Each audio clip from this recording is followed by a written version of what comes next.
Here we go. Okay, guys, are we starting? Is it okay to start? One second, I'm getting live.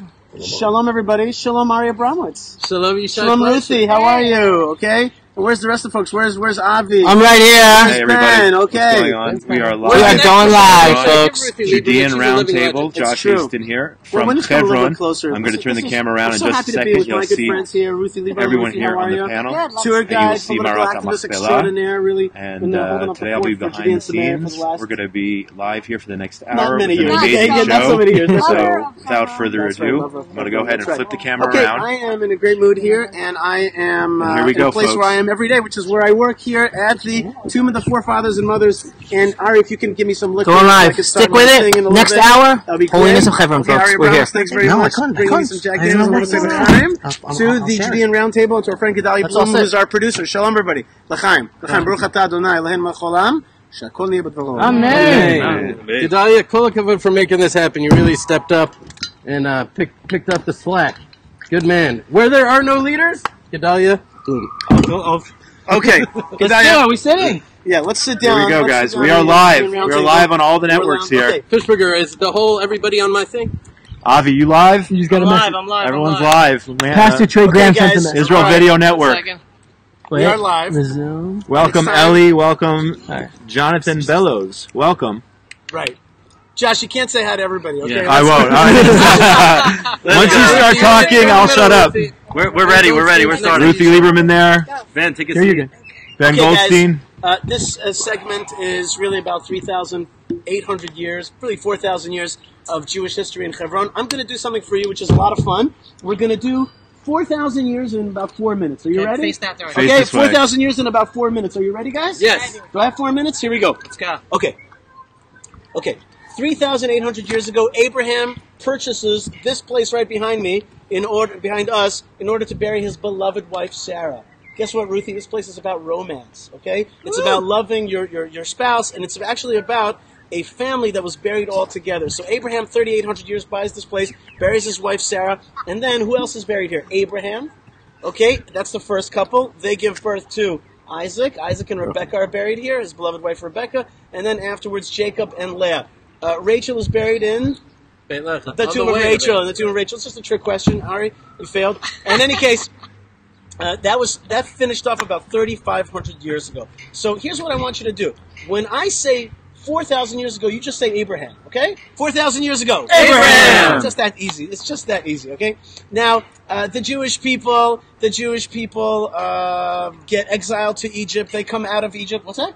Louder. They get exiled out of Israel, go to Egypt, get kicked out, basically leave Egypt, take some of the money with them, good for them, okay, go to the desert 40 years, come back into the land of Israel, and then it's Joshua and the whole capture, and then after Joshua it's the judges, the prophets, and then finally it's going to be the kings. King David starts his kingdom here. 3,000 years ago. So when I say 3,000 years ago, you say Abraham. No. King David. King David. All right, let's try that again. 4,000 years ago? Abraham. King Abraham. King David. King David. Okay. King David, he's the king here. He's actually the second king of Israel, but the first capital of all of Israel is here. And actually a miracle happens here, and that is that the Jewish people all agree on one thing. That is the miracle. All the tribes come and they crown King David here in Hebron. Okay, so this is the first capital of the Jewish people. That's 3,000 years ago. Okay, his son Shlomo builds the first temple. Solomon builds the first temple. The first temple is later destroyed by the Babylonians. The Jewish people come back under the Persians, and then the Greeks, and then the Romans. Okay, then we have a weird Roman Jewish king 2,000 years ago. His name is Herod. Herod, he's here. Now he's crazy. He kills rabbis. He kills 3 of his own sons. He kills his wife, puts her in honey. He laments killing his own wife. He's crazy. But he's an awesome builder. And he's romantic. And he's romantic because he keeps her in honey, and he calls her honey for those 3 years. Anyway, that's a tough time, but at the same time, he's a great builder, and he builds very famous places like we know the Western Wall. That's the outcropping, the retaining wall of the Temple Mount. He builds the second temple in its beauty and its greatness, and he builds a sister structure right behind us. Okay? So I say 2,000 years ago, you say Herod. So let's try this again. 4,000 years ago. Abraham. 3,000 years ago. David. 3,000 years ago. He can answer for me. King David. Okay, Ruthie, 3,000 years ago? King David. King David, 2,000 years ago. Herod. Okay, very good. All right, so Herod is here, and then the temple gets destroyed by the Romans, but this building never gets destroyed. Nobody wants to destroy this building. They want to own it. The Christians are going to come here, the Byzantine Christians and other folks, and they're going to say, hey, we're the true children of Abraham. We're the real Israel. Okay, and then the Muslims are going to come. They're going to destroy the churches, and they're going to come here, take over, and they're going to say, we're the real Israel. We're the children of these people, okay? And they, in the year 1267, they kick out all the Christians and the Jews from this building, and they rename it the Ibrahimi Mosque. Okay? 1,000 years ago, Maimonides comes here. Rambam. Have you heard of Rambam? He's named after a hospital. And he comes here and he writes a letter in the year 1061, and he says, I'm here, and I came to pray at the tombs of the fathers and mothers, and I saw a Jewish community here. I saw Jewish people living here. That's 1,000 years ago. So when I say 1,000 years ago, you say Rambam. Maimonides. Okay? Very good. Rambam, Maimonides, the same. Okay? So let's do this again. 4,000? Abraham. 3,000? King David. 2,000? Herod. 1,000? Rambam. Fine, the Maimonides. Great. 500 years ago, the Jewish people are kicked out of Spain. 1492. And guess what? They start coming to the land of Israel. Because, Spain's broken, so where are we going to go? 1492, they come here. By 1540, there's 1,000 Jews living in this town. Okay? And they can't go inside because they're kicked out of this building, but they are coming and praying and living. There's 1,000 Jews here. They built a beautiful synagogue 500 years ago. We lived here for 500 years, pretty much calmly under Islam, until a bad year, 1929. That's when a jihadist pogrom went through the town. A very bad dude who was later a Nazi named Haj Amin al-Husseini takes over this town, kicks out the Jews. It's really bad. The British are in cahoots. It's bad news, and we're out of this town from 1929 till 1967. In 1967 is the Six-Day War. Six-Day War, it's exactly 700 years after the Muslims kicked us out of this building. 1967, we come back and we walk into this building proud, komemiut, standing upright. We go back and pray, okay, in our own building. So I have one question for you guys. Is this liberation or occupation? Well, it depends on how you see history. If history started in 1967, that these aggressive white people called the Jews, the Israelis, come and take over somebody else's land, it's occupation. But if we are 3,800 years in this city, it is, I think, liberation. Okay? Past all the conflict, this place is about love. It's about 2 by 2. It's about couples. And it's about a Jewish people that have been here without break for 3,500 years in love, magnetized to this place. Jewish people are like a fridge magnet. Okay? You kick us out from this place, so we just magnetize ourselves. We were allowed to pray on this wall, the 7th step, for 700 years. You kick us out from the Temple Mount, we magnetize ourselves to the Western Wall. Now we're finally back, and the reason that we're doing our roundtable here is because this Sabbath, 35,000 people are coming to read the story about Abraham's purchase of this first piece of land that a Jewish person purchased in the land of Israel. He purchased this place for his beloved wife, Sarah. So that's what this is about, okay? We're celebrating that purchase. We're celebrating we are here, the children of the people buried there. So that is what this is about. Did we do it for 1,000 years in 4 minutes? Is that right? Okay. Good job. Okay, oh yeah, right. Why don't you give me one of look at this. No, this. underneath. No, I got it. Oh, you got one? Underneath there. Okay, here we go. Yishai, you should be the spokesman of Hebron. That is a great idea, and I am very, very, very, very, very privileged to have a job working for the Jewish community of Hebron. We have here some earth. Okay, we have here some earth. Now, who did Abraham negotiate with in order to buy the tomb of the fathers and mothers? What was his name? Ephron the Hittite. Ephron the Hittite. What does the word Ephron mean? Pencil. That's Iparon. That's close. Okay, that's very close. Let me put it this way. Shimshon means little son. Nachshon means little snake. What does Ephron mean? Little earth. He was negotiating with the earth itself. I learned this from Rabbi Daniel in the Bat Ayin.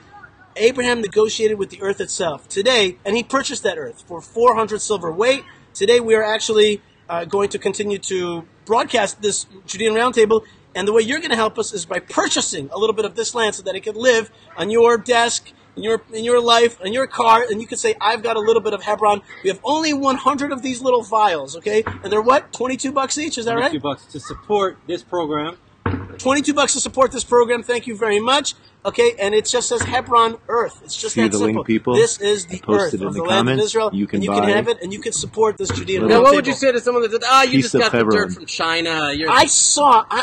we got the shovel right Here's here. Here's the pit. Wait. And the shovel says made in China. Wait. Here's the pit right here. Hold on a second, everybody. Look here. Okay. This is the pit right here. This is the dirt. This is the pit. We have the shovel? There's the shovel. Gedalia, did you just call it dirt? I'm sorry, Earth. One thing I asked you. Gedalia literally pulled this land out of the earth, and it is steps away. Shelly, this go to is the link. officially within Get yourself some the dirt purchased from property of what Abraham Hebron. purchased Not 3,800 years ago, so that we could be here today. Amazing. Amen. Love it. All right, cut. Whoa. All right. Go ahead. We did it. By the way, Wait, we're still we're still alive. We're No, let's cut it. Let's cut it. No. There's some cameras. Yeah, we're cutting. We're cutting? Yeah, we're cutting. Trust me. We're doing something. We're cutting. Okay. No, we're coming back. We're coming back. We're coming back. There's some cameras. Yeah, my camera's still So going who's live. The cutting? Land of Who's Israel going Network. Hang in Never there. stops. We're launching in. Okay, so what do we do now? Who's going first? By the way, I just want to show you. Look over there. We're still alive. You don't have to. Guys, we can't cut. We're These are Russian folks. Shalom. Hello, everybody. Shalom. Shalom, shalom. Welcome to Israel. Здравствуйте. Okay, one of my favorite hobbies is to figure out who a person is without talking to them. I'm like, you're Lithuanian. By the shoes, you purchased it on this street. Guys, we're still alive, people. Okay, Gedalia, who's going first? Let's go next. Oh, you are. That was history. Now we're going, guys. Wait, not yet. We gotta wait for Yishas to go. Oh, go ahead, start it up. Yalla. All right, so we're launching in, guys. So here's the situation. I think we've all been feeling this on and off. I want to talk about Aliyah. Now, there's been a rise in anti-Semitism around the world. There have been tragedies that have happened. I think America is the largest bastion of Jews that are not within Israel itself. And something like this just happens in Pittsburgh. Now, you know, this person's blaming Trump and this person's blaming Obama and everybody's got some sort of agenda and you want to just share your heart. But on the other hand, part of my heart really truly is that there's no future for American Jewry. However, when you say something like that, it turns a lot of people off. A lot of people are upset about it. I remember after the hypercash attack in France, the Prime Minister came out and said, Aliyah, and he was just lambasted, and he was, criticized. You're not allowed to push Aliyah. Now, what do you guys think about this? Should the State of Israel be proactively advocating Aliyah? Should we, as activists who are speaking out on behalf of the Jewish people, should we be pushing Aliyah? Is it an insensitive thing to do? Is it the right thing to do? You know, I remember there was a flood that happened in my hometown, Houston, Texas. And Josh Wander, who's not here, he made some sort of graphic of a rabbi carrying a Torah through a big water, drenched a synagogue filled with water. And it said, need to rebuild? Try Jerusalem. And I posted it on my site, and I got so many angry people. So many furious. How dare you capitalize on this tragedy? And then someone wrote me and said, I'm from Tennessee. If I said, need to rebuild, try Tennessee, nobody would think twice about it. Right. It's only when you say, need to rebuild, consider Israel. Because it's such a loaded thing. What do you guys say? Well, that's how you know it's the right thing. If it was the wrong thing to say, no one would be upset. No one's upset when they say move to Tennessee. But when he said come to Israel, when you touch someone's nerve, you touched it. You're touching upon it. So I believe, I'll go right into your question. I believe there's a two-pronged approach. Prong number one is 100% we're supposed to say make Aliyah. 100%. That is the solution. There is no other solution for the Jewish people. We have the ability. We have our homeland. We are sitting here at the footstep of our identity, of our nation, of our patriarchs. And of course we're supposed to come home. And my message to people is, hello, please open up your history books. Once upon a time, we used to call Spain the Golden Medina, right? The Jewish people thrived in Spain, thrived. We were the advisors to the kings and queens of Spain. How much higher can you get to? We made it. We were Spanish, right? And then came the Inquisition. And then came the expulsion. And we had to run away. All right, maybe that was the only one time. No, let's get another slap in the face. Germany. Jews used to call Berlin, right? The New Jerusalem. Think about that. A Jew calls another city in the exile the New Jerusalem. Basically an internalization within a Jewish psyche that I no longer need the real Jerusalem. I no longer need my homeland Israel. I got Berlin. And then what do we get? We have a Holocaust. Meaning, do I think things are going to fall apart tomorrow in America? No, not necessarily tomorrow. But if you read the history books, it's going to happen. It's just a matter of when. So what's the only answer? Come home and make this home yours and make this country the place of redemption for all of us. That's prong number one. Wait, prong number two. Not everyone can do it. Not everyone is there. Not everyone can do it. First of all, they should still hear it. But second of all, you can't do it? Then do everything you can to strengthen your Jewish identity and defend yourself wherever you are. Whether you're in Paris, you're in Tennessee, whether you're in Houston, whether you're in Pittsburgh, whether you're in New York. Strengthen your Jewish identity. Make sure you bring your children here, not to the beaches of Tel Aviv. This is the birthright, right? Everyone talks about the birthright, right? Birthright trips. They don't bring the kids here. This is their birthright. This is our birthright. Nowhere else in Israel. Here, Bethlehem, Elon Moreh, Beersheba. These are all the places we're reading on Tanakh. Bring birthright troops here to learn their birthright and strengthen their Jewish identity. And be prepared to defend yourselves because you don't know what's going to happen. That's my two-pronged approach. All right, so be clear. You're saying yes to Aliyah? For sure. Okay. All right, Ruth. I want to tell you something personal. For years. And Scream it out. I want to tell you. Seriously, that scream it out. I'll date myself now, but moving here in the 80s, you kind of had to hide it. You were like, I'm going for a year, but don't worry, I'll go back and study in Columbia and be a normal Jewish American. Okay. But if you stay, so first of all, they think you're crazy. Second of all, they probably try to talk you out of it. And then when you come back to visit, I have to tell you what I was doing for, I don't know, maybe 20 years. I admit it.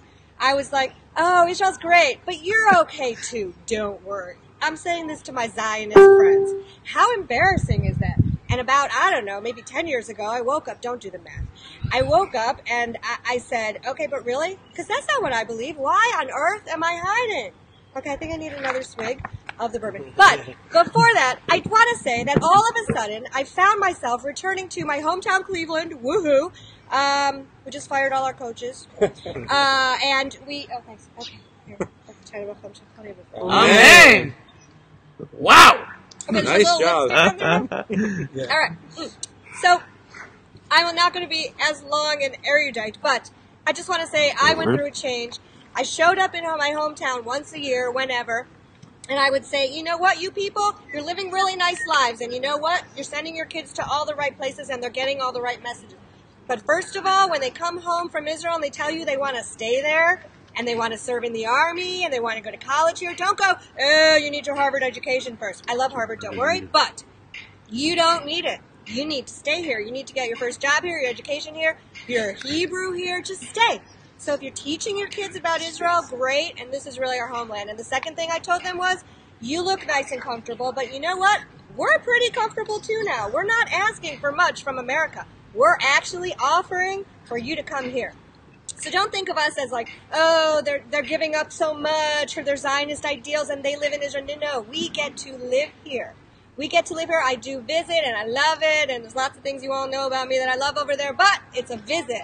Because this is the only place I feel at home, and I have an inkling that a lot of you feel the same way. So when you get your Zionist hat on, remember that it's not just to give a little donation and go to the GA and I don't know what else you do, but it's to send your kids here and let them stay here, and then maybe even consider being here because you don't really have a choice. This is the only place you're going to feel at home. When they have grandkids here, they're going to come here anyways. Well, don't wait. All right, say Ruthie, Mazel Tov on coming out of the Aliyah closet. That's great. Okay, Yishai. I'll pass it to Ben. The torch has been passed.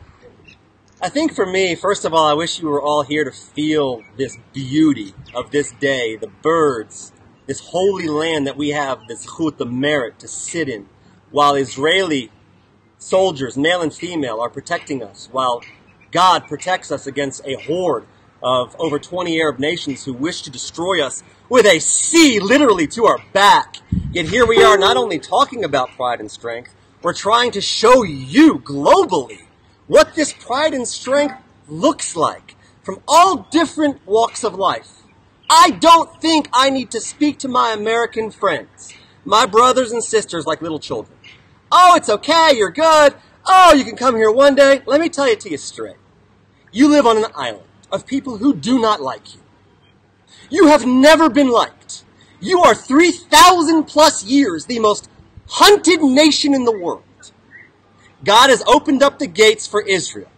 If you choose not to come home, bichirat chofshit, you have made your choice. Just as if you choose to eat pork or gefilte fish. Just as if you choose to keep Shabbat or not. This is another choice in life. You either make it or you break it. That's my opinion. Okay, I think I really like what Ben just said, and I think my small point is this. Look, I like what he said about like treating people as grown-ups. They're going to have to make their own choices. We invite you.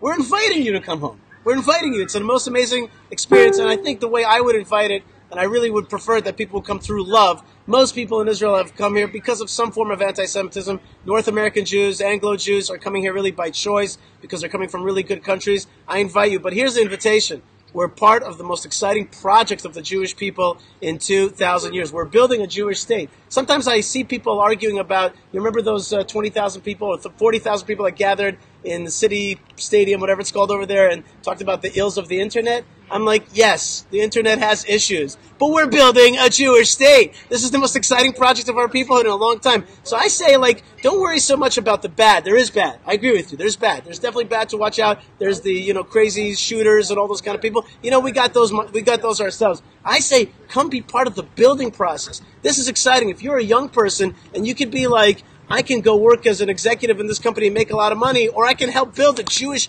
country that we've been waiting for, we've pined away for 2,000 years. I think the choice is obvious. So that's my point. And my second prong is take a step. What is your step?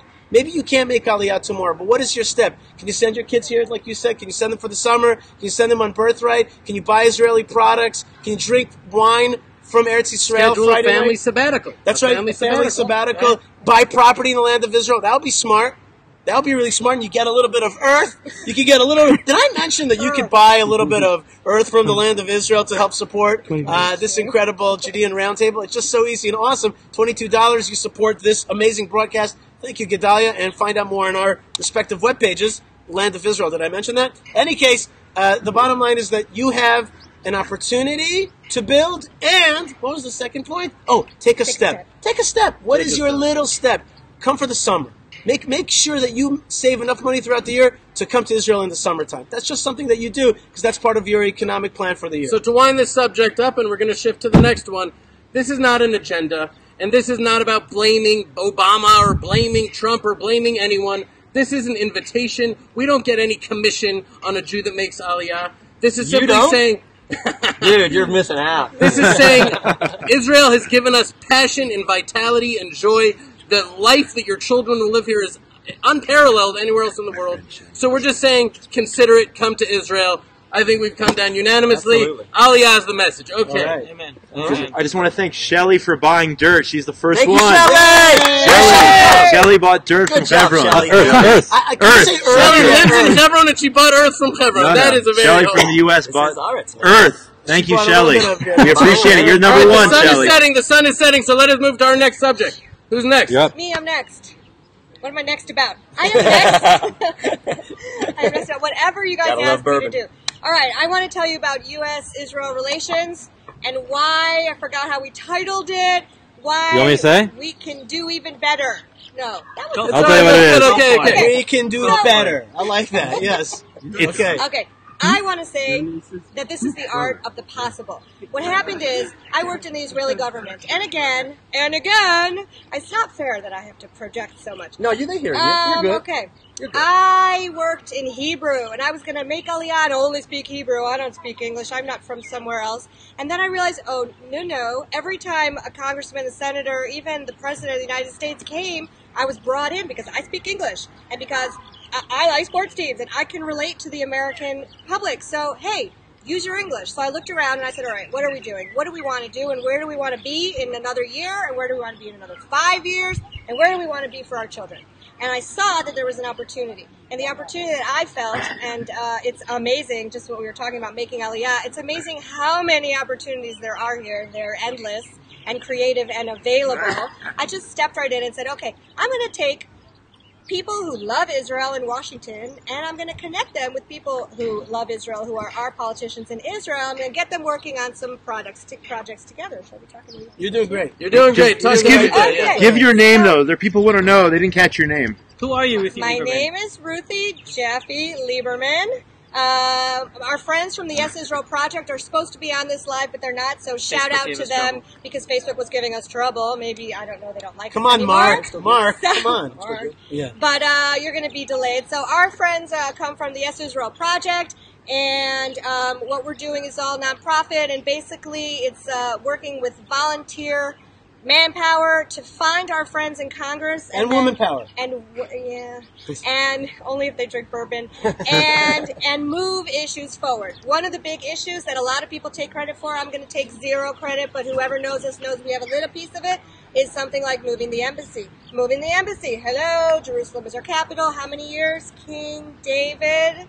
Abraham. 3,000. 3,000. There you go. 4,000? Jerusalem, D.C., David's capital. I'm a tour guide, really, also. I should really know that. But so, move the capital. We said it's our capital. This is the only country in the entire world that America is friends with, who America said, no, your capital, we don't care. We're going to put it somewhere else. So Tel Aviv. Really, Tel Aviv's a nice city. Hello. But Jerusalem is our capital. It's now been moved there. Every single president for the past, I don't know how long, has promised that when he gets into power, he will move the capital. He did not move the capital. Republicans, Democrats, thank you all. This current president's administration did move it. The current U.S. ambassador is totally behind us, and it's so easy to work with the United States administration right now that we're just rubbing our hands together and waiting for the next issue. So that's the kind of thing that goes on here. We're speaking out as Americans. We are not speaking out as just foreign Israelis. We're Americans. We have the right to vote in America. We have congressmen. We have senators. Right now, I am extremely tired because we have 7 more days till elections in America. We just had our elections in Israel yesterday, municipal elections, so no sleep for the weary. That doesn't make sense. And next week, on Tuesday, we're waiting to see that all our friends get back in. So you guys have been a part of it. A lot of you have been on target here. We bring everyone who comes to Israel with us. We bring them to Hebron. We talk about our birthright. We talk with the Bible in our hand, and we walk with the Tanakh, and we say Abraham was here, and let's look at what it says in here, and let's see what we can do together. So we work on the legislative end, we work on the educational end, and I think it's an opportunity for everybody because we have lots of people volunteering with us here in Israel, in America, to help reach out to these people and help them learn and then help strengthen them so they get more electoral support for what they're doing because they're so powerfully working for Israel, which they love anyways, and we're kind of using that love and we're channeling it to some political ends. I want to ask you guys who've been with us on some of these things, or if you haven't, tell me what you think was a strong influence of some of the programs that we ran with some of the people who are very powerful now in America, and where you think we should emphasize it or add. What do you think? I haven't been, so I don't know. Well, I can tell you, I don't necessarily can answer the questions that you ran, but I can tell you some of the programming that influenced me to make Aliyah. And maybe we should be talking about that, about like what are the ingredients in a good program, because the real program that most influenced me to make Aliyah was the first Zionist Congress in Canaan, New York, run and put together by Yishai Fleischer. And I remember what it was. It was Jews coming together and saying, this is our vision. We want to make Aliyah. We want to move to Israel. We want to change the world. How do we do that? Right, so I want to know, Ruthie, is that the type of thing that you're really bringing together here? I think Ruthie's talking about also American policy, okay? Okay, and Ruthie has been, for the last many years, one of the people pushing the embassy move to Jerusalem. By the way, that embassy move to Jerusalem, which happened, is also effectuating Australia, for example, to think about, should we move our embassy to Jerusalem? I think that the power that you've harnessed through American congressmen can be also kind of, that soft power can keep going. We can get other states, and when other states get behind it, it won't be just a Trump thing. It will be really a global movement towards that. Personally, another issue that I'm working on, and I'm working with you on, and at the same time, is really the issue of the two-state solution, and trying to get a new conversation about not giving away our land to the PLO, but being the sovereigns around here. Of course, giving rights in one modicum or another to other people who are living with us in this great country, freedoms and liberties, but at the same time holding on to the Jewish state. The nationality bill which passed, is exactly the declaration that Israel is a Jewish state for Jewish people, to protect the Jewish people, with our flag, with our calendar, with our language. Yes, we have other minorities, we have to give them rights, but this is a Jewish state. And I think that's something that you're pushing the consciousness of, and I appreciate that. And let me just give you an example of both speaking to the heart and the head of very important politicians. We have a senator who came not so long ago, who we gave him Earth. Did we mention the Earth? And I actually went up on the Temple Mount with him, as we also do, Hebron, Temple Mount, and we snuck a little dirt, and I saved it for him for his son's wedding, because in Jewish tradition, at a wedding, we remember Jerusalem and we kind of put earth on. And so I gave it to him then, and I think we moved the family to tears, I hope. And the other thing was more in terms of logic and then applying it to policy. We had him see the terrain and see the closeness, the geographical, where we live, what it looks like, how far, how wide the country is, where Arabs live, where Jews live. Can you draw a line? And can you say there are going to be 2 more states in this area? Or maybe we better rethink that because you Jews are too stubborn to be going anywhere. It makes sense to keep you here because it's safer for everybody here and because we really don't have a line to draw. So we're going to figure out something beyond the 2-state solution and make everyone happy here, but we're not dividing this land anymore. So that's the kind of thing they see when they come here. As someone who's been on some of these trips with the U.S. politicians, I can tell you they are in awe by the trips that Ruthie and Sarah and their team. Let's hear some names. Throw out some names of senators. Some names of senators. Can you? Jim Jordan, Congressman. Congressman Jim Jordan. Congressman Langford Congressman was McKinley. Here. Congressman Langford was here. Congressman, help me out. Mark Meadows. Mark Meadows. North Carolina. Louis Gohmert. That's Louis right. Gohmert. Texas. Ohio. Florida. Dennis Ross. Ron DeSantis, we hope you're governor next week. That's right. They are in awe because they're not just given the regular vanilla chocolate trip that other organizations give, where you see that Israeli high-tech companies, you meet parliamentarians in the Israeli parliament, in the Knesset, you see coexistence in Jerusalem. They're not given just that. They are given a much more deep understanding of who we are as a people and what the true conflict is about. They are brought to Hebron. Those that want go up to the Temple Mount. They are brought to the city of David. They are given an appreciation of the Jewish historical connection to this land and our identity as a people that unfortunately the Israeli government and mainstream Jewish organizations do not focus upon. And they're in awe. They're like, really? There's so much more depth to your story as a people, as your nation, as your homeland? Why have you been hiding this information from us? That's what they say. Most mainstream Jewish organizations, they're just focused on the conflict. 2-state solution, peace talks, Israeli high-tech investment. Put it aside whether those have to be dealt with.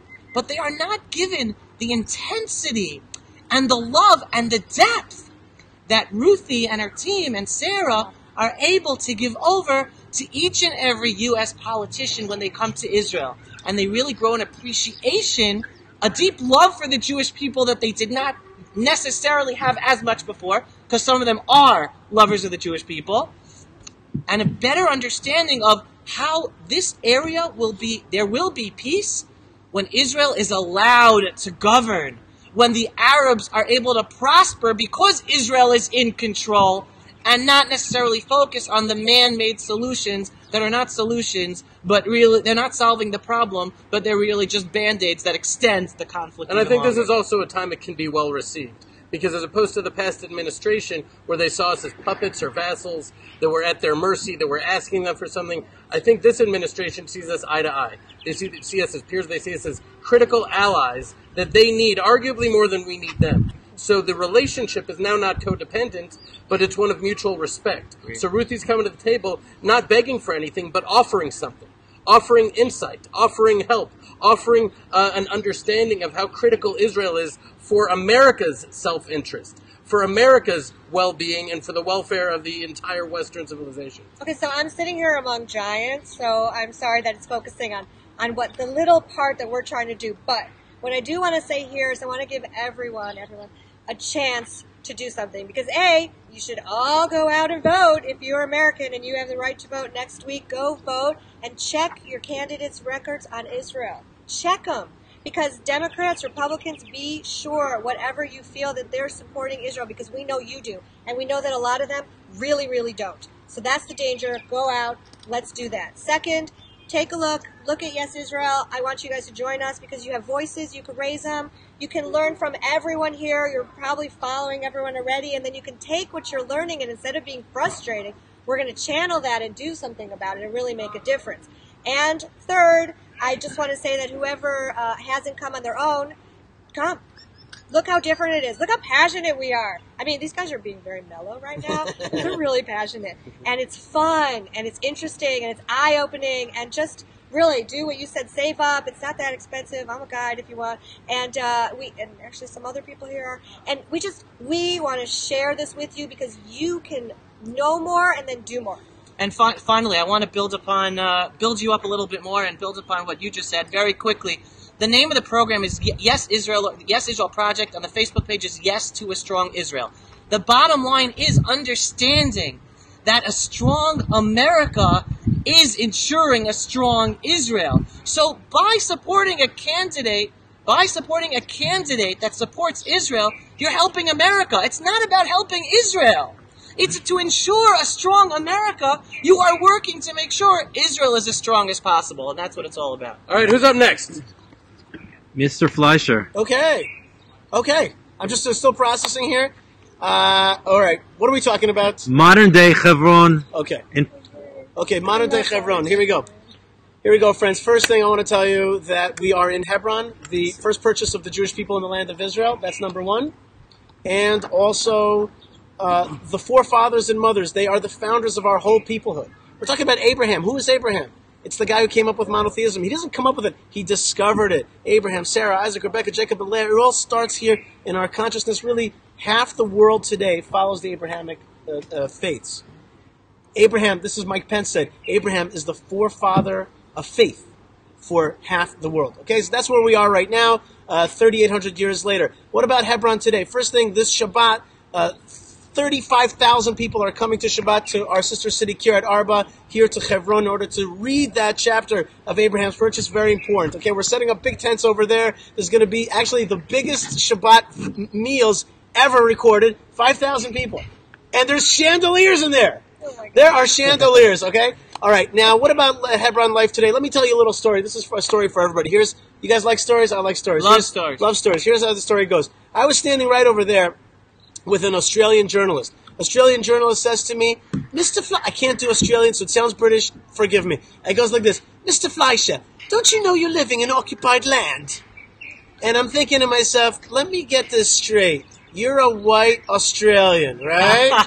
You came 200 years ago across the world, decimated a local population of a land that had nothing to do with you. You planted a flag, and then you said, hey, it's the lucky country. Let's put some shrimp on the barbie, right? Yeah, everything is great. I am standing here with my back to a monument that's 2,000 years old, proving the bona fides of my indigenousness or indigeneity. Indigenitude, okay? And so here I am. I'm from here. I speak this. I'm a Semite. I'm a Heb. I'm a Red Sea pedestrian. I'm from here, okay? Okay, I'm from this place. And she says this thing, and she's coming to judge me. And my heart broke. And at that very minute, a guy passed me. My heart like felt like a drop of darkness. And a guy passed me. He was the gardener here. And he says to me in Russian, because I speak Russian, he says, you want I should make you some coffee? That's what he said. He said, should I make you some coffee? And I'm like, Gennady, thank you so much, but I'm with this person. But I thought to myself, damn it, Gennady came from Ukraine. He's my age. He's strong. He's a gardener. He's a beautiful person, and he just wants to make me some coffee. There's goodness in this world.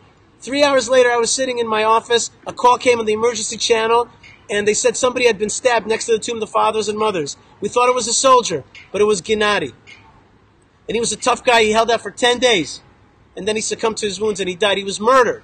He was murdered here. Why do I tell the story? Because we are facing two wars here in Hebron. One war is that physical war. Terrorism, they're trying to scare us, trying to kill us, trying to get rid of us. But we're facing another war. And that is the narrative war, where people are saying, you're foreign to this place. You've taken over somebody else's land. And we deal constantly with all kinds of ultra-left, jihadi forces, all kinds of forces walking through this town and saying, you're a stranger here. You don't belong. You're an occupier. And that's the big word. Occupation, occupation, occupation. And that occupation has been also preoccupied in people's minds, especially students in American campuses. That's the life we have here. We're trying to settle Jews here. Yes, we're trying to settle them, help them build, help them live. We have 80 families here today, and we have another 8,000 people living next door. We have about 10,000 people in this block of Hebron. There's a waiting list of families. There is a waiting list, and we're trying to get our government to approve more housing. We just got approval for 31 new apartments in the Knesset. Did you see that? 21 million shekel to move an army base so that we can put a community here. The Hebron, we mentioned Yes Israel. That's right. I must mention the Hebron Fund, which really helps us root ourselves in our roots. Okay, we are rooted here because people like you around the world go to Hebron Fund, contribute, and help us. Check out this story. Just this week, somebody was like, Yishai, I want to sponsor a table for Chayei Sarah for this Shabbat. I'm giving you $1,800. Just to have a table so you'll eat here in Hebron. I want to be part of this incredible mitzvah, this incredible commandment to hold on to our land. So that's the life here, and it's beautiful, and it's tough, and it's gritty, and it's also embracing, and it's all kinds of Jews coming together, and that is what Hebron is really about. It's about mom and papa, the mamas and the papas, the children coming home. So what's your question? What's my question about what? Pose a question. Oh, okay, here's my question. My question is, what steps can we take to root ourselves when other forces in this world are trying to uproot us? There are forces that want to literally uproot us. So I'm asking you, help me. Okay, Ben, help me out. Ben, help me out here. Here's the deal. Goldstein's been quiet today, folks. Okay, what's up? This can be seen two ways. It's either a shovel to put in a plant or to uproot a plant. Which one is it going to be? How are we going to fight the forces that want to uproot us? Ben? The forces that want to uproot us have been the same forces that have wanted to uproot us no matter whether we were living in Germany, as we said in Spain, or even Egypt over 3,000 years ago when Christians were being killed thinking mistakenly they were Jews. This is not a new question. To me, really the only question is, why do we have to continue defending ourselves? Why do I need to sit here in front of all of you in the world and say, hi, I'm a Jew. I have the right to live. Please let me live. It's absolutely ridiculous that people are following the teachings and preachings of an Egyptian brutal terrorist named Yasser Arafat, instead of focusing on the righteousness and goodness for what Israel is literally bleeding off of to the world every single day. The forces that want to uproot us will want to uproot us today, have wanted to uproot us yesterday, will want to uproot us tomorrow. The only question really remains, how strong and how unified are we as a people, with our matriarchs and patriarchs hearing us right now? How unified are we as a people that we together globally, whether you're watching this in Tennessee, Mississippi, Texas, Spain, Germany, anywhere in the world, how unified are you right now to be a part of what we represent? To come home with a capital H. Let them try and uproot us. Look at where we are. There's nothing they can do to stop this tide. There's nothing they can do to stop this flow. Yet they try every single day. So I beg you, whether you are in Pittsburgh, whether you are in Tennessee, Canada, Australia, or as the Zohan would say, Australia, no matter where you might find yourself in the world, let them try and uproot you. That's what brought me back to the fold. The enemy of Israel saying, you dirty kike, you stupid Jew. You know how many times I heard that growing up in Tennessee? You know what got me wearing my kippah on my head in Tennessee? Was exactly the hatred. So let it fuel you. Let it burn you up. Don't let it put you in a corner, in a cave, in the darkness, where you're afraid to walk your campus saying that you love Israel. Walk with pride, walk with strength, but walk the 7,000 miles home. Fly on an airplane on the wings of eagles home, and let them continue to try to uproot us from the very land that we've been in for over 3,000 years. That's my answer. Okay. As dangerous it is to talk after Ben Goldstein. I don't know how I can follow that. But I think exactly, I was going to say, they're trying to uproot us, right? So what are we doing out at our farm in the Judean hilltop? We're digging in. We didn't invest in fences and in caravans and in security systems. We said, no, we're going to take all of our funds and plant trees because we're here to stay. But then I'm listening to Ben Goldstein talk, and he's not talking about what can I do as a Jew in Judea. He's talking to Jews around the world. That's where the message really needs to be. And I think really what we're doing here is so important because part of the message here is enough hasbara, right? Enough constantly who makes an appeal in court? A defendant. Who are we defending against? Why are we constantly defending ourselves as if the adjudicator is the rest of the world and we're trying to make our claim? I think we got to stop it. We got to stop that game because we're making the claims and they're debating us and is Hamas in that game? Aren't Hamas you sick of being on defense? Why are we always on the defense? We should say, okay, you want to attack us, attack us. We're not talking about that. What we're doing is we are setting up Aliyah programs. We're setting up Aliyah programs to encourage Jews to come back, to encourage Jews to come here, even if it's just for one of the 3 high holidays, even if you're not a religious Jew. Come here for the Feast of Tab, for Sukkot, for Pesach. The state of Israel should be footing that bill. There should be official legislative birthright trips to Israel, because once a Jew comes back, something lights up in their hearts. And that's why this is not an agenda. If you say, oh, it's for religious Orthodox Jews. I want Reformed Jews in Israel. I want Reformed synagogues in Israel. All Jews I in want Israel. every single Jew to come in Israel. And if you say, oh, well, it's not welcome for Reformed people, come. We want you here. We are all welcoming you here, and you want to set up your community here, do it. This is not agenda-based. This is not about demographics. This is about a family. The Jewish people are a family, and any family reunion, there's going to be people that support Trump and Obama, but we're a family, so that it has to transcend that. And that's what I think is part of really digging our roots in, is understanding we're a family, we're coming home. Stop with constantly making you're on a losing battle on college campuses. It's not going to work. You're just going to be digging and digging and digging and digging, and it's going to wear you away. That's not where you have to be. So I'm going to build upon what you just said, and to answer your question, is it my microphone? No, it's the conch. We're home! You can hear Judea if you listen to it. This is what it's about, and this is how I define my work, and I think we all do this in our own way. We are not here to explain. We are here, and when I say here, we are here in Israel doing what we do every day, online, offline, in our lives, talking to people. We are here to inspire people to be proud Jews. But what are you doing? Proud of their identity. But what are they doing? That's the question. You're right. What are you doing to do this? Enough talk. You're right. Do. You're right. You're right. Or step off the line. You're doing. You're right. You're doing. I know. What are they doing? You're right. You're right. But some of them, not the ones watching right now, but they're going to share this with their friends and family. Some of them, they're on the college campuses, and they don't have a strong Jewish identity. They believe that believing in gay marriage is Jewish value. They believe that all these progressive values, whether they're good or bad, that is Judaism. That's not Judaism. Some of them are good values. Some of them are Jewish. Some of them have nothing to do with Judaism. But that's not Judaism. Judaism is not a religion. We are a nation. We are a people. And this is the point I wanted to make. And we all try to do this in our own way. Getting people to understand. You are part of a people that we are in the same place as our ancestors 3,000 years ago, speaking the same language, living in the same homeland, doing the same cultural traditions, right? How many other people in the world can say that? Sure. And instead of embracing that and being proud of their heritage, being proud of their identity, being proud of being part of the most inspiring and miraculous story of the 21st century, that we're an indigenous people to be back home, all these human rights activists, all these indigenous rights activists, we are the success story. Put us up on a major billboard.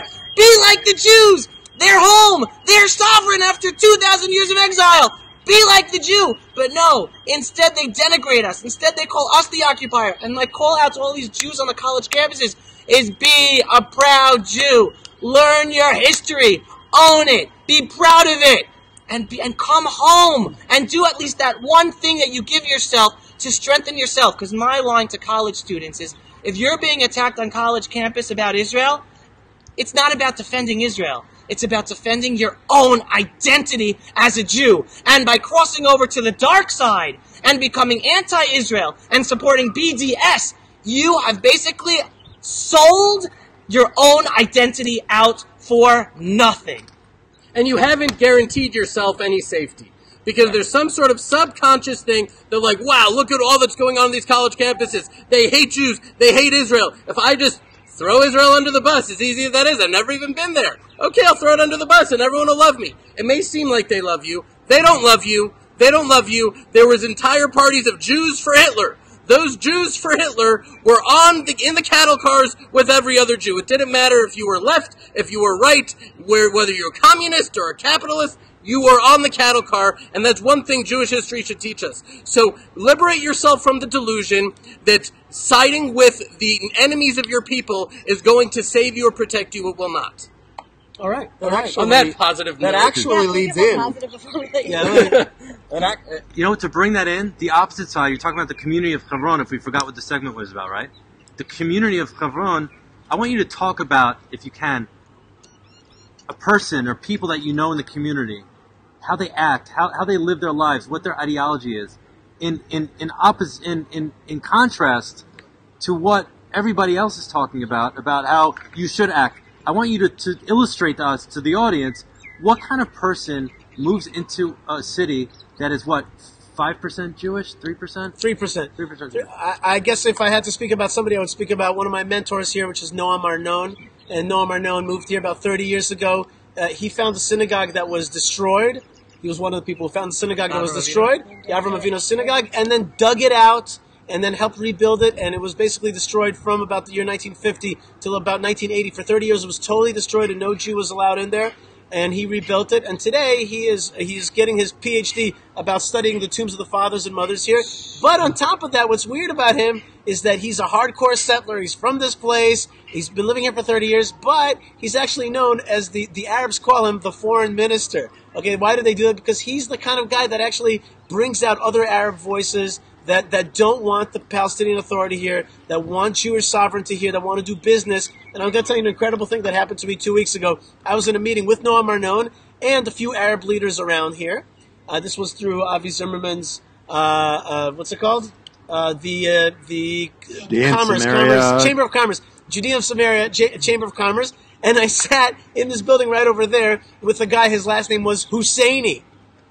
And I'm like, this is insane. I said to him, wait a minute, what is your relationship to the guy who killed 69 Jews here and destroyed the Jewish community in 1929? He's like, he's my great-grandfather, but today we're looking to make understanding with the Jewish people. We know you're not going anywhere. We know you're here to stay. We know that we'll have a better life with you if we reject terrorism and we begin to live and have business and normal commerce, normal life.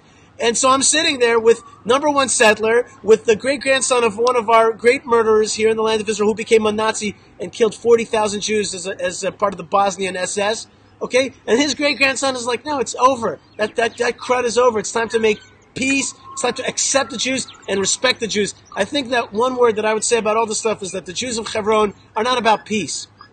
We're about respect. You're going to understand that we're going to be here. You want love, you'll get love. But if you want war, we'll give you war. Okay? And we're going to be here because we know it's just. We know it's right. We're going to dig it out. We're going to hold on, dig in, as you said. All right? But at the same time, we're not haters. We're not haters. We can accept you if you respect us. I think that's the new motto of really what we should be aiming for here in the Middle East. Not peace, respect. No, but that's the only way to bring about peaceful relations. Meaning the word peace has been misused, has been abused. It's turned into an industry that extends the war and extends the conflict. The respect angle, that's what's going to bring the peaceful relations. I also want to just bring one thing. We are in times right now which are epic and historic and biblical consequence. And I think we all agree with it. We feel it. Everybody feels it to some degree. Just last week, this last Shabbat at the farm, you know who was sitting at my Shabbat table? No. The grandson of a Nazi. And he was sitting in Judea, and he's there volunteering from 5 a.m. every day at the farm. He's building up our retreat center. He's pruning the trees, and he loves the Jewish people. Wow. That's Esau. The grandson of Esau is coming and saying, I love Israel. And now the grandson of Ishmael is coming, saying, I'm coming, I want Israel. That's right. This is where peace is going to break out. Right. Peace is going to break out in this country. I have a kid who says, I wish I would have been around in 1948. That's her time period. That's the time she would have wanted to be here because that's when she could have been part of the establishment of the State of Israel. And she gets a little depressed and she says, but now what can I do? And so I try to remind her and introduce her to lots of people like the people right here because this is so much better. Like, okay, somebody went and captured the land again so that we could get it. And thank you, the Arab countries all attacked us, so we had no choice. And now we have a state. Terrific. That happened in the time of our grandparents, mostly. And now our kids, and we get to look forward and build everything. It's so exciting. So it's positive. It's from a good place. And I think that politically, what's really important is that they realize we are here to stay. So respect us, love us, whatever. Work with us because we're here. So when any solution's going to come from, That's right. We're here. We're doing what we're doing. You can join us. You're welcome to, but we're not going anywhere. And if you don't want to love us, you don't want to respect us, we got Ben Goldstein. That's right. Okay? That's right. So all of our checks. Yeah. I guess. I eat shawarma for breakfast. Okay, I think it's time to close out. Is that right? No. We have one more segment. Oh, we have one more segment. One more segment. Let me close out this segment by just saying one thing. This place behind us, the Tomb of the Fathers and Mothers, it's really about romance. It's about love. It's about love of couples that became a family and gave birth to a nation. It's about love. Okay? Do you hear this? What's happening to the sound? If you speak Arabic, they're saying, the Jews are coming home! That's right. I'm saying Shema Israel. I think, actually, I wanted to say that also Ishmael and Isaac buried their joint father Abraham here. Right. And so, in some crazy sense, this city of conflict can also be the city of the beginnings of understanding if the house of Saud would get together with the house of Israel and be like, we have to give honor to our joint father. Okay? We would beautify this place and be like the beginnings of Arab-Jewish understanding would be here, where our father would want that. It's beautiful. Are you showing them all this? It's cold. Yeah, we're panning around. For sure. And cold. One last topic. Now it's time for the security corner! Not Ben. For the Jews that don't want to come home. All Jews must die! No. How does that sound in the land of I Israel? do not like that. Every single police officer just turned around. Yeah. Not all Israelis must die. Not all Zionists must die.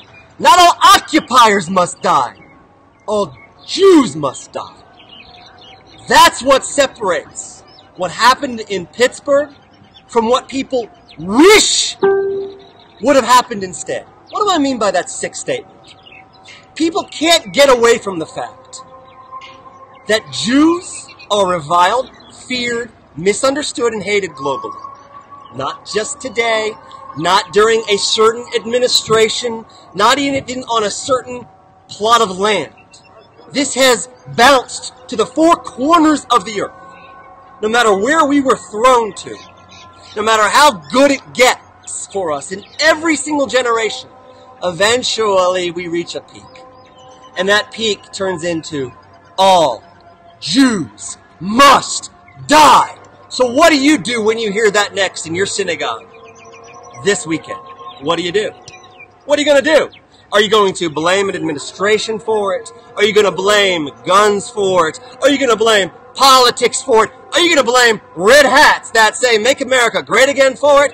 Or are you going to realize, finally get your head out of the sand and realize that no matter where you stand as a Jew in this world, you are still wearing that yellow star. Even if you want to run away from it, there are so many Jews in Germany who wanted to run from it.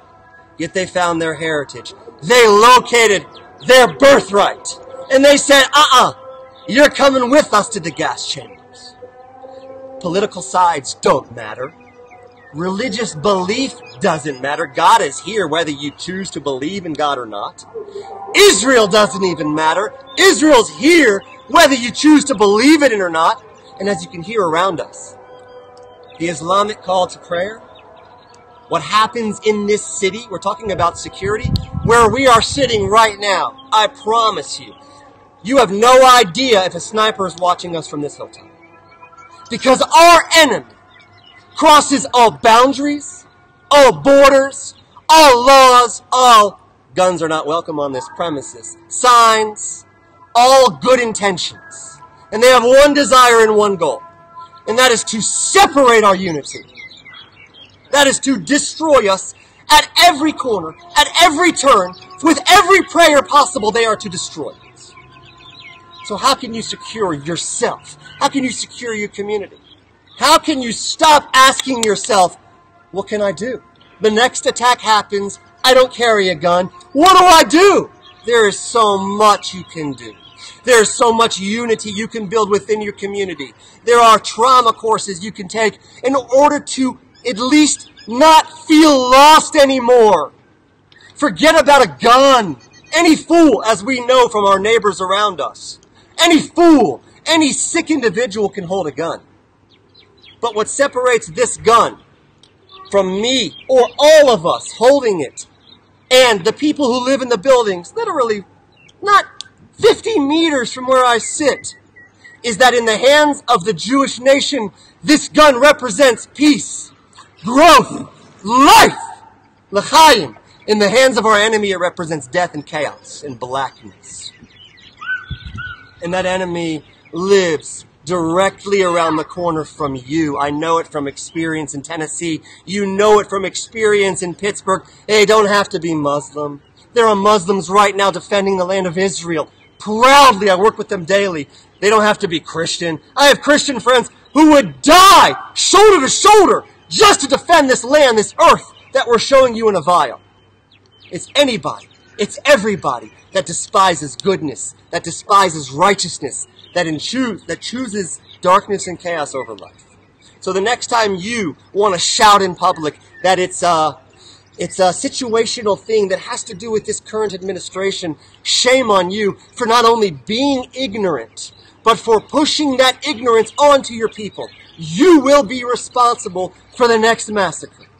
It only takes good people, men and women, to stand back and do nothing for evil to flourish. It doesn't matter if you're Jewish, if you're atheist, if you're a devil worshiper. I could care less. Try to stand up for good once in your life, and I promise you, you will stand up straighter, you will stand up stronger, and your children, your brothers, your sisters, your grandparents, they will thank you for it in the end. All right.